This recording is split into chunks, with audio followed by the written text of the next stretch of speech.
ଖଣ୍ଡପଡ଼ାରେ ସ୍ୱାଧୀନ ପ୍ରାର୍ଥୀ ଆରତୀ ପ୍ରଧାନ ନଟୁ ଚିହ୍ନର ଘରକୁ ଘର ବୁଲି ପ୍ରଚାର ଆରମ୍ଭ ହେଲା।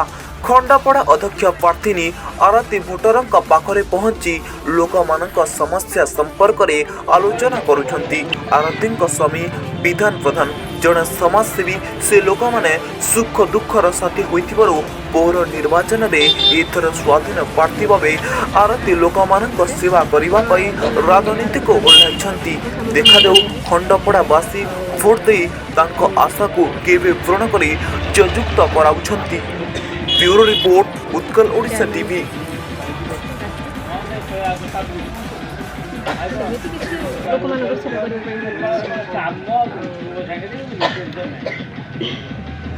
माने दलीय वर्तमान दबदबा रही ओडिशा राज्य ओडिशा रे छेड़ा हवा पे चाहिए कहीं ना हम कौन सी छेड़ा हवा पे चाहिए मोर एटा ନିଜସ୍ୱ ମତେ ମୌଳିକ ଅଧିକାର ମୁଁ ନିଜେ ସ୍ୱାଧୀନ ଭାବରେ ଛିଡ଼ା ହେଇଛି। ଏ ଯେ ସ୍ୱାଧୀନ ଭାବରେ ଆପଣ ଠିଆ ହେଇଛନ୍ତି, କ'ଣ ମୁଦ୍ଦା ନେଇଛନ୍ତି, କ'ଣ ଲକ୍ଷ୍ୟ ନେଇକି ରାଜନୀତି ଓହ୍ଲେଇଛନ୍ତି? ସେଇଟା ମୁଁ ଏବେ କହିପାରିବି ନାହିଁ। ସମସ୍ତେ ସମୟ ଆସିଲେ ସମସ୍ତେ ଜାଣିବେ। ସବୁ ଜିନିଷ ସମୟ ଆସିଲେ ହିଁ ଯେଉଁ ସମସ୍ୟା ରହିଛି ଏଠି ଖଣ୍ଡପଡ଼ାର ମୁଖ୍ୟ ସମସ୍ୟା କ'ଣ, ସେ ବିଷୟରେ କ'ଣ କହିବେ? ମୁଖ୍ୟ ସମସ୍ୟା ଏବେ ମୁଁ କିଛି କହିପାରିବି ନାହିଁ। ସମୟ ଆସିଲେ ସବୁ ଜିନିଷ କହିବି।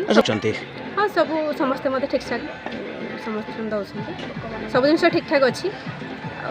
ତେଣୁକରି ଭଗବାନଙ୍କ ଉପରେ ମୁଁ ଛାଡ଼ି ଦେଇଛି। କେତେ ଆଶା ସେଇଟା ତ ମୁଁ ଏବେ କହିପାରିବିନି, କାହିଁକିନା ମୁଁ ଚେଷ୍ଟା ଚଲେଇଛି ମୋର ସବୁ ଜିନିଷ